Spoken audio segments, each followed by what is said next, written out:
અમરેલીના સાવરકુંડલાના જાબાળ ગામની નદીમાં પૂર આવ્યું। રાત્રિ દરમિયાન વરસાદથી સૂરજવડી નદીમાં પૂર આવ્યું છે।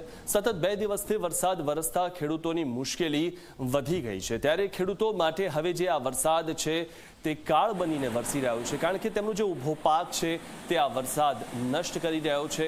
કમોસમી વરસાદ છે અને જે રીતે આ માવઠું આવી રહ્યું છે, અને માત્ર આ એક દિવસ પૂરતું માવઠું નથી, કારણ કે આગામી 3 થી 4 દિવસ સુધી વરસાદની આગાહી કરવામાં આવી છે અને નદીઓમાં પૂર આવી રહ્યું છે તે પ્રકારનો વરસાદ, કમોસમી વરસાદ હાલમાં પડી રહ્યો છે। જાબાળ ગામની નદીમાં પૂર આવ્યું, જેના દ્રશ્યો આપ ટીવી સ્ક્રીન પર જોઈ રહ્યા છો।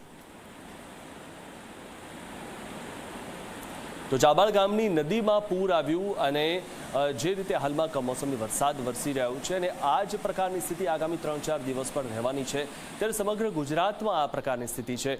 અમરેલીમાં જે રીતે 6 ઇંચથી વધુ વરસાદ પડ્યો તેના કારણે આ સ્થિતિ સર્જાઈ છે। વરસાદથી સૂરજવડી નદીમાં પૂર આવ્યું હતું અને હાલમાં કમોસમી વરસાદ કહો કાં તો માવઠું કહો એટલું પડી રહ્યું છે કે જેના કારણે નદીમાં પૂર આવી રહ્યું છે, એટલે કે મેઘરાજા હજુ પણ મન મૂકીને વરસી રહ્યા છે। ચોમાસાનો જે સમયગાળો છે તે પૂર્ણ થઈ ગયો છે, પરંતુ હાલમાં જે સિસ્ટમ સર્જાયેલી છે જેના કારણે આ સ્થિતિ સર્જાઈ છે।